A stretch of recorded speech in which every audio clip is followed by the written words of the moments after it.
The vibrations were violent as the reconnaissance ship descended rapidly towards the uncharted planet's surface. Warning alarms blared and lights flashed throughout the cockpit. Lieutenant James Carter fought with the controls, sweat beading on his forehead as he attempted to stabilize the descent. "Come on, baby. Hold together," James muttered to himself. The ship's hull groaned under the strain, a cacophony of terrifying sounds filling the small space. With a deafening crash that threw him against his harness, the ship impacted. The world went black for a moment before James's training kicked in. He quickly checked himself for injuries, bruised but alive. He released his harness and staggered to the ship's emergency kit, grabbing a med pack and a flashlight. Outside, the air was breathable, a stroke of luck. The landscape was a surreal vista of sprawling forests and distant mountains under a sky swirling with hues of violet and amber. Stumbling out of the wreckage, James took in his surroundings with wide eyes. His ship was a wreck, pieces of the hull scattered around the crash site. As he assessed the situation, a soft rustling from the underbrush caught his attention. He froze, flashlight aimed at the source of the noise. Through the foliage, several figures emerged, their eyes wide with curiosity. They were unlike any beings he had ever seen. Tall, with iridescent skin that shimmered under the planet's sun and long limbs that moved with a graceful fluidity. They were distinctly female, their features soft yet strikingly alien. Hello," James ventured, unsure if they could understand him. He kept one hand on the med pack, just in case. One of the aliens stepped forward. Her hair was a cascade of light that seemed to float around her head like a halo. She spoke in a melodic tone, her language lyrical but incomprehensible. "I'm James," he said slowly, pointing to himself. He tried a smile, hoping it looked friendly. The alien mimicked his gesture, pointing to herself. "Lyra," she said, her voice a whisper of sound that seemed to blend perfectly with the rustling leaves around them. James nodded. "Lyra," he repeated, his smile growing as he felt a flicker of connection despite the vast differences between them. Another alien, bolder than Lyra, came closer and circled James, touching his flight suit with what seemed like awe. Her fingers were cool and gentle on the fabric, and she chirped excitedly to her companions.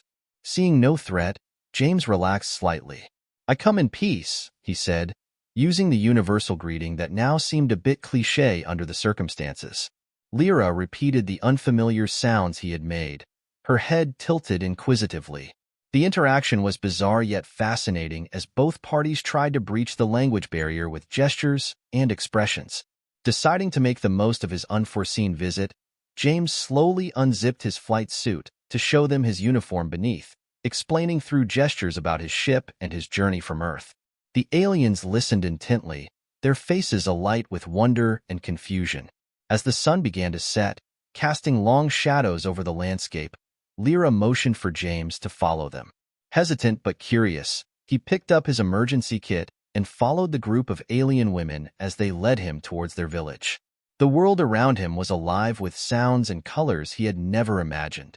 Despite the uncertainty of his situation, a sense of adventure began to take root in his heart. This first contact, though unexpected, might just be the beginning of something incredible. James followed Lyra and her companions through the dense, neon-lit forest towards the alien village. The air was tinged with a sweet, unfamiliar scent, and the path was illuminated by bioluminescent plants that cast an ethereal glow on their surroundings.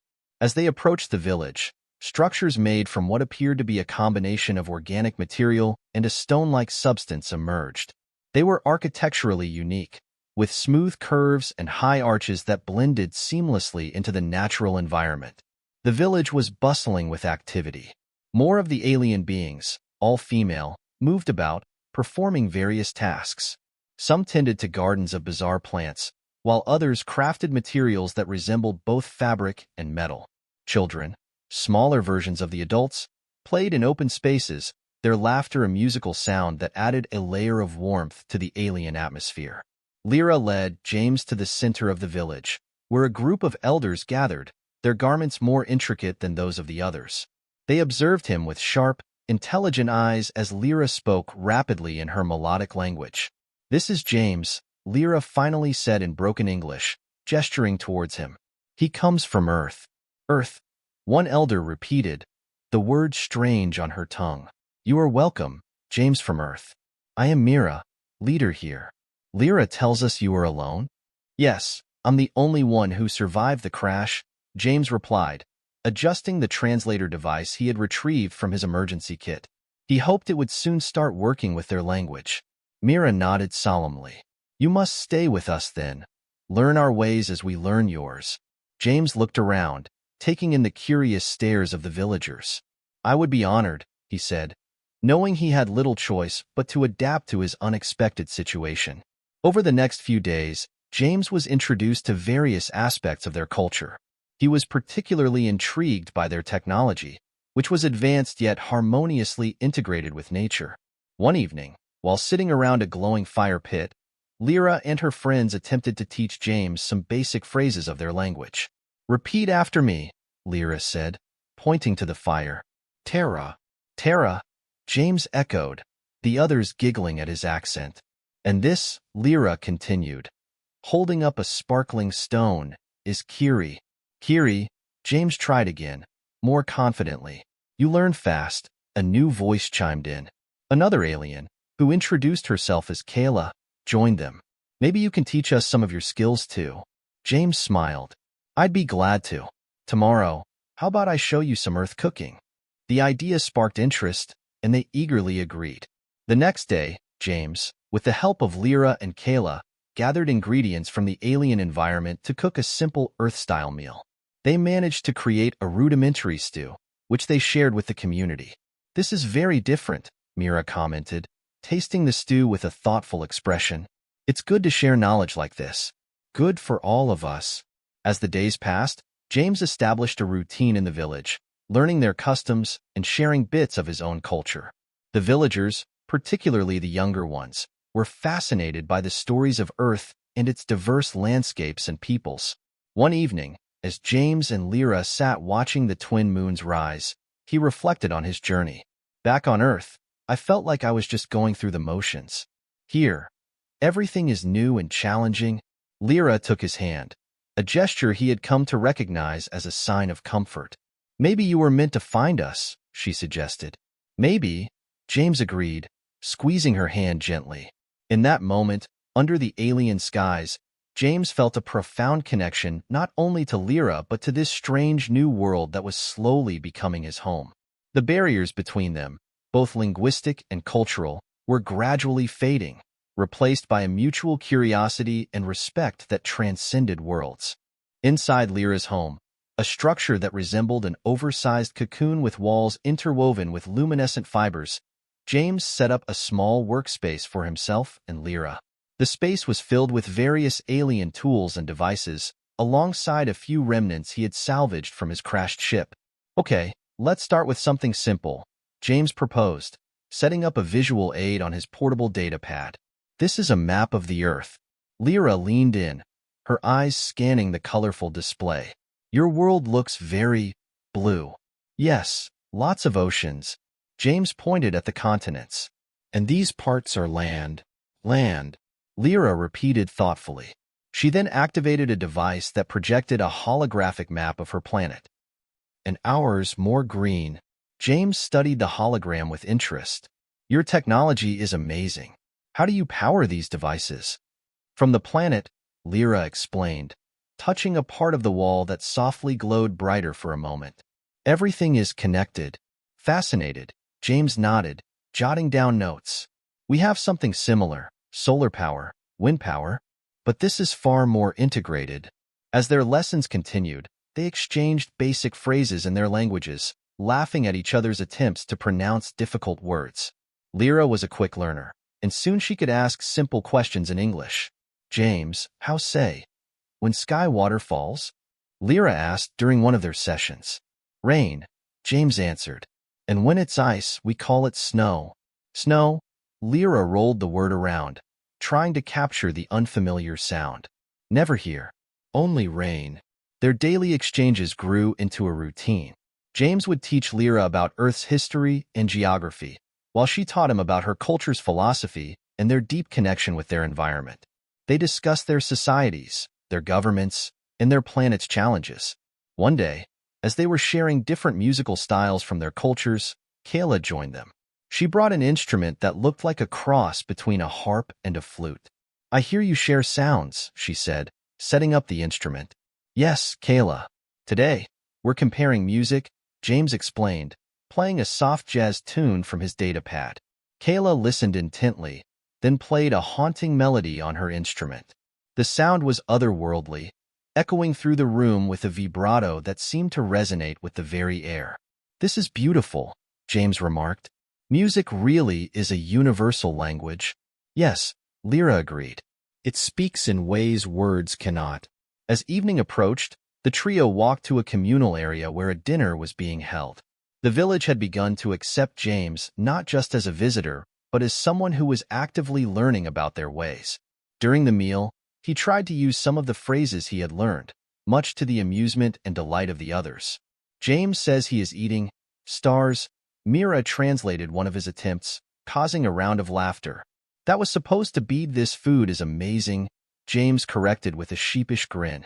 Lyra patted his arm reassuringly. "You get better. We understand." After the meal, as they walked back to Lyra's home under the glow of the planet's twin moons, James felt a sense of contentment. "I never thought I'd be here, learning about a whole new world. It's like being a child again, discovering everything for the first time." Lyra smiled. "And we learn much from you, James. Earth sounds like a place of great variety." "It is.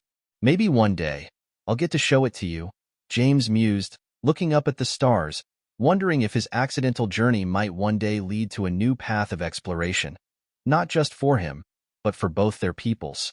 James and Lyra ventured beyond the village to the surrounding landscapes of the alien planet. The terrain changed dramatically as they walked, with giant fern-like plants giving way to a field of crystals that chimed in the wind, a natural symphony. "This place," James started, pausing to listen. "It's incredible." Lyra smiled, watching his fascination. "It sings to us, tells the health of the land." James knelt by one of the smaller crystals, his reflection warped in its surface. "How do you mean?" "Each sound, a note of balance or warning. It helps us care for the land." Lyra plucked a crystal gently, and it emitted a low, harmonious tone. "Like this one, it's happy." "Amazing. You can't hear the ecology," James mused, impressed by the integration of the alien technology with nature. They continued their exploration, sharing stories and insights. James told her about Earth's deserts, oceans, and forests, while Lyra described the seasonal migrations of their wildlife, creatures both bizarre and beautiful. As they reached a cliff overlooking a vast valley, Lyra took a deep breath. "You see, James, our world is alive, just like yours. But here, we learn from it, live with it, not against." James nodded. "We could learn a lot from you." Their conversations often drifted to deeper topics: philosophy, life, the universe. Lyra was curious about human emotions, especially love and affection, which her people experience differently. Humans show love in many ways. Words, actions, even just sitting quietly with someone, James explained as they sat watching the sunset paint the sky with colors Earth could never dream of. "Show me," Lyra said after a moment, her tone earnest. "Show you. How you show love." James hesitated, then took her hand. "It can start like this. Just a simple touch can mean a lot." Lyra looked at their hands, then up at him. "And if more than simple touch?" "Well," James laughed, a little nervous. "Then maybe a hug?" He demonstrated, wrapping his arms gently around her. "It's a way to say, I care. I'm here." Lyra's arms hesitantly came around him in return. The hug was awkward at first, but then she relaxed, and James felt something shift between them. They parted, and Lyra was smiling. "I see. It's nice. I feel closer." "Yes, exactly," James said, feeling an unexpected warmth. Curiosity piqued. Lyra pointed to her lips. "And kisses?" James chuckled, his face turning a shade redder. "That's a bit more intimate. Usually for someone you care deeply about."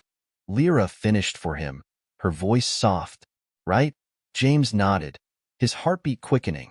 As they resumed their walk back to the village, the air grew cooler, and the sky shifted to a deep indigo. Lyra slipped her hand into James's, an innocent gesture that nonetheless sent a jolt through him. "Lyra, about the kiss," James began, wanting to explain but not sure how. "I understand. It's a special connection," Lyra said simply. "We have similar, but not often. Not like humans." They walked in comfortable silence, each lost in thought. James was aware of every point where her hand touched his, the warmth of her skin against the cool air. When they reached the village, Lyra stopped, still holding his hand. "Thank you, James. Today was very illuminating." "Yeah, for me too," James admitted, reluctant to let go. As they parted, James felt a pull, a desire to stay by her side a little longer. The emotions stirring within him were unexpected but not unwelcome. He watched her walk away, her figure illuminated by the bioluminescent light of the village, and realized that this alien planet was slowly becoming a place he could call home. The festive atmosphere of the village was palpable as the aliens prepared for an evening celebration, an event that marked the beginning of the harvest season. The air was filled with the sound of music and the scent of exotic spices as villagers adorned themselves in vibrant garments. James, invited to join the festivities, wore a simple outfit given to him by Lyra, made of the same iridescent material that seemed common in their clothing. As he approached the celebration, Lyra met him with a bright smile. "James, you look, how do you say, sharp." James laughed, adjusting the unfamiliar clothing. "Thanks, Lyra. You look incredible too." The night was lively, with various performances and a feast that showcased the planet's unique cuisine. James was introduced to new foods and drinks, each more intriguing than the last. The villagers were eager to see his reaction to each new taste. During the feast, Kayla leaned over to him. "What do you think of our fire fruit juice?" she asked, her eyes twinkling with mischief. Taking a cautious sip, James was surprised by the burst of heat that followed the initial sweetness. "It's powerful," he gasped, reaching for water. Laughter erupted around him, and James couldn't help but join in, touched by the friendly teasing. As the evening progressed, Lyra and James found themselves seated close to each other, watching a dance performed by the villagers. The dancers moved with a grace and fluidity that mesmerized him. Lyra's hand found his under the table, and she gave it a gentle squeeze. "It's beautiful," James murmured. "Yes, dance tells stories for us," Lyra explained, her voice soft. "About seasons, life, the stars." The connection between them grew stronger as the night wore on, their shoulders brushing occasionally. The warmth from Lyra's touch sparked an unfamiliar excitement in James. After the performance, Lyra stood, pulling James to his feet. "Come, they will teach us the dance." Together, they joined the circle of dancers. The steps were simple, more about the flow of bodies and the connection between partners. Lyra's confidence helped James find the rhythm, and soon they were laughing, spinning, their hands clasped tightly. The dance ended with partners holding each other close, and as the music slowed, Lyra's face was inches from James's. Caught up in the moment, Lyra's excitement and the closeness overwhelmed her, and her hands moved to his shirt, pulling at it with a laugh. "Like the dance, yes?" James's shirt, not designed for such enthusiasm, tore down the front. The crowd gasped, then fell into an amused silence. James stood, shirt hanging loosely, face red with a mix of embarrassment and surprise. Lyra, realizing what she had done, stepped back, her hands covering her mouth. "Oh, James, I am so sorry. I got carried away." "It's okay, Lyra," James hurried to reassure her, though his heart was still racing, not just from the mishap, but from the closeness and her touch. "No, I will fix this," Lyra insisted, pulling him toward a group of villagers who were skilled with fabric. As they mended his shirt, James and Lyra sat together, a new kind of tension between them. "I didn't mean to embarrass you," Lyra said earnestly once they were alone. "You didn't," James assured her, taking her hand. "It was just unexpected. But I'm not upset, really." Lyra looked relieved. "Good. Because I enjoy being with you. Very much." James smiled, squeezing her hand. "I enjoy being with you too, Lyra. A lot." As they walked back to the celebration, now with James in a neatly repaired shirt, they shared a quiet moment of understanding. The incident, rather than creating a rift, had somehow brought them closer, bridging the gap between their worlds with laughter and a shared memory of the night's unexpected adventure. After the festival, the air between James and Lyra was charged with a new, unspoken intimacy. The incident with the shirt, while embarrassing at the moment, had broken down yet another barrier. The following day, they decided to take a walk to a secluded part of the nearby river, a place Lyra had mentioned was perfect for quiet conversations. As they walked, the sound of the river grew louder, a calming backdrop to the tension that seemed to hang between them. They found a spot where the water cascaded over smooth rocks, creating a natural whirlpool. The light from the planet's twin suns dappled through the thick leaves above, casting shimmering patterns on the water. Lyra sat down on a large, flat stone, patting the space beside her for James. "It is beautiful here, yes?" "It's amazing," James agreed, sitting down. He took a moment to just listen to the sound of the water. "Lyra, about last night?" "I was too forward," Lyra interrupted, looking at her hands in her lap. "I've been thinking about it. I do not want to make you uncomfortable." James shook his head, turning to face her. "You didn't make me uncomfortable. Actually, I was flattered, in a way. It made me realize how close we've gotten." Lyra looked up, her expression hopeful. "Really?" "Yeah, really," James confirmed with a soft smile. "I've never connected with anyone like I have with you. Not even back on Earth." Lyra's face lit up. "I feel the same. I did not expect to feel this connection. It is new for me." They both paused, letting the sounds of the river fill the silence as they considered each other. Finally, James took a deep breath. "Lyra, I think I'm starting to feel more than just friendship for you." Lyra's eyes widened slightly, her iridescent skin catching the light. "More than friendship?" James nodded. "Yes. I care about you. A lot. More than I've cared about anyone in a long time." "It's scary, but it's true." Lyra moved closer, her hand reaching out to touch his. "I am also feeling this." "I did not know if it was appropriate to say." James chuckled, turning his hand to interlace his fingers with hers. "I'm glad you feel the same way." They sat in silence for a moment, just holding hands and watching the water flow past. It was Lyra who broke the silence. "What do we do now?" "Well, we take it one day at a time," James suggested. "We see where these feelings go." Lyra nodded, squeezing his hand. "I would like that." The rest of the afternoon passed in a comfortable silence, filled only with the sounds of the river and the occasional chirp of distant wildlife. As the suns began to set, casting a golden glow over everything, Lyra leaned her head on James's shoulder. "This feels right," she murmured. James couldn't help but agree. The rightness of the moment enveloped him, a sense of peace settling in his chest. He had found something extraordinary on this alien planet, something worth staying for. As they walked back to the village hand in hand, the future uncertain but promising, James felt a surge of hope, not just for his own happiness, but for the understanding between two very different beings, two different worlds coming together in the most unexpected way. That evening, Lyra invited James to her home for a private dinner, something that had become a tradition for them, but tonight felt different, more intimate, charged with the new acknowledgement of their feelings. Lyra had prepared a meal, a variety of dishes from both their lessons on Earth cuisine and her own planet's recipes. The table was set with glowing candles made from a local wax that burned with a soft, sweet scent, enhancing the ambience. As James entered, he was struck by the effort Lyra had put into the evening. "This looks amazing, Lyra." Lyra smiled, her cheeks tinted with a subtle glow. "I wanted it to be special." They began the meal, and with each course, they shared stories about their families and traditions from their respective worlds.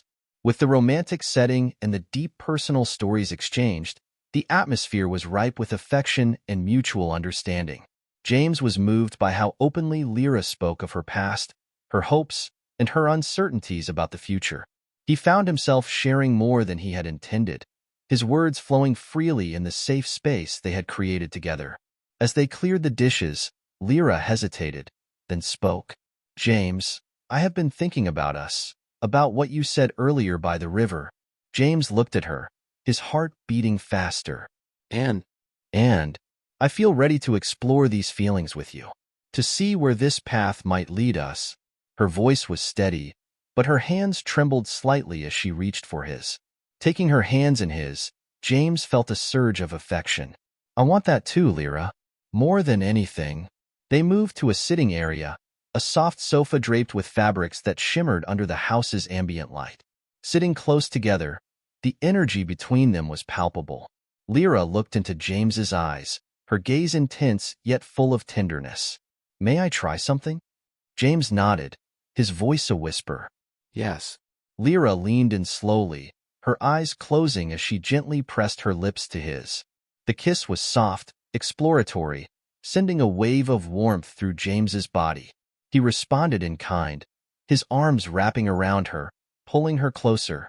As they parted, both breathless, Lyra smiled shyly. Was that okay? It was perfect, James assured her, his thumb caressing her cheek. They spent the rest of the evening talking softly, planning, dreaming of what the future could hold. They spoke of possibly visiting Earth together, of introducing her people to human culture. Later, as the night deepened, they prepared for bed. The physical side of their relationship had been a topic of gentle curiosity and mutual respect. They approached this next step with care, focusing on the emotional connection that had brought them here.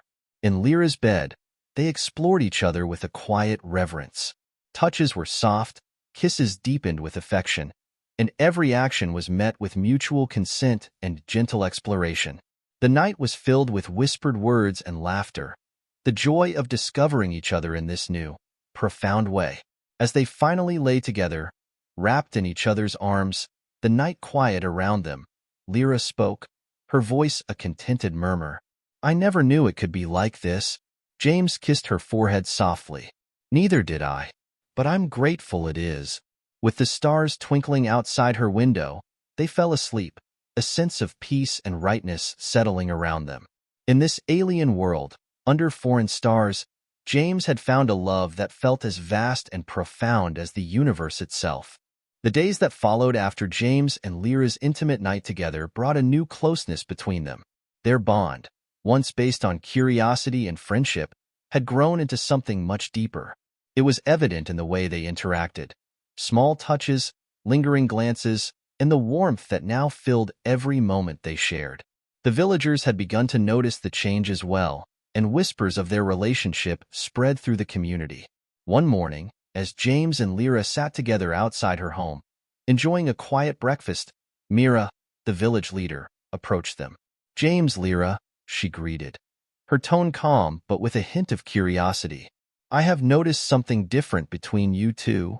James glanced at Lyra, feeling a wave of nervousness, unsure of how Mira would react. He knew that their relationship might be seen as unconventional, even strange. Lyra was the first to speak, her voice steady. Mira, we have grown close, James and I. We share something that goes beyond just our differences. I wanted to tell you myself. Mira studied them both for a long moment, her wise eyes taking in the subtle details of their connection. Finally, she nodded. I suspected this might happen. Our people do not often form bonds in the way you have described, but I can see that it is genuine. Tell me, James, what does this mean for you? James met her gaze, feeling the weight of the moment. It means that I care for Lyra deeply. What started as friendship has become love. I don't know what the future holds, but I'm committed to being here with her. Myra's expression softened slightly. Love is something we understand, even if it manifests differently for us. If this bond brings you both happiness, then we will respect it. Lyra reached for James's hand under the table, a silent gesture of support. James squeezed her hand in return, feeling relieved. Thank you, Mira. Your acceptance means a lot. Acceptance is one part of this, Mira continued, but there are questions that need answering. You are still from two different worlds. James, you are human. Lyra, you are one of us. If you are to be together, what does that mean for our people? For James's people? Lyra looked at James, her eyes filled with a quiet determination. We have been discussing that, Mira. We think there is much to learn from each other. Our worlds may be different, but they don't have to be isolated. Mira nodded thoughtfully. And your people, James? What will they say when they learn of this? James hesitated, thinking about Earth. I don't know. Humanity can be complicated. Some may accept it, others might not. But I believe that there are people, especially those who value exploration and understanding, who would be open to this kind of connection. It's part of why we explore the stars in the first place, to find new life, new possibilities. Lyra's voice was quiet but firm. This is more than just us, Mira. If we can show that two very different beings can come together, it could pave the way for a better understanding between our worlds. Mira regarded them both carefully, then smiled softly. You speak with the passion of those who believe in change. I see no harm in your bond if it leads to greater knowledge and unity. However, it is not just the two of you who will have to make this work. You must be prepared for challenges, misunderstandings, and fear, both from your people and ours. James nodded. We're ready to face that. I know it won't be easy, but I believe in what we have.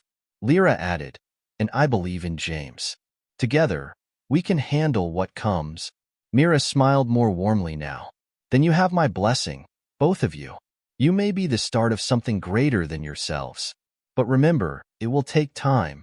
James felt a weight lift off his shoulders, gratitude swelling in his chest. Thank you, Mira. We'll take it one step at a time. As the day passed, James and Lyra continued to talk about the possibilities of the future. They would need to communicate with Earth, not just about James's survival, but about the potential of connecting their two worlds. It was a daunting task, but one they both felt was worth pursuing. That night, as they lay together under the stars, James held Lyra close, thinking about how much had changed since his crash on this planet. He had gone from being a stranger, lost and unsure, to finding love in the most unexpected of places. Do you ever think about what it will be like when our people meet? Lyra asked, her voice soft in the quiet of the night. All the time, James admitted. I imagine it will be strange at first, but I think, if they can see what we have, they'll understand. Lyra smiled against his chest. I hope so. I want to see your world one day. I want to see where you come from, experience what you've told me about. James kissed the top of her head. We'll get there, Lyra. One day, we'll find a way to make it work. In the days that followed, they began planning how to send a message to Earth. With the help of the village's technology and James's remaining equipment, they worked on creating a signal strong enough to reach the nearest human outpost. It was a project that would take time, but it was their first step toward bridging the gap between their two worlds. As they worked side by side, the challenges seemed less daunting. They had each other, and that made everything else feel possible. Together, they were building a future. One that was uncertain, yes, but also filled with the promise of new connections, new understanding, and new possibilities. For now, James and Lyra had each other, and that was more than enough to begin.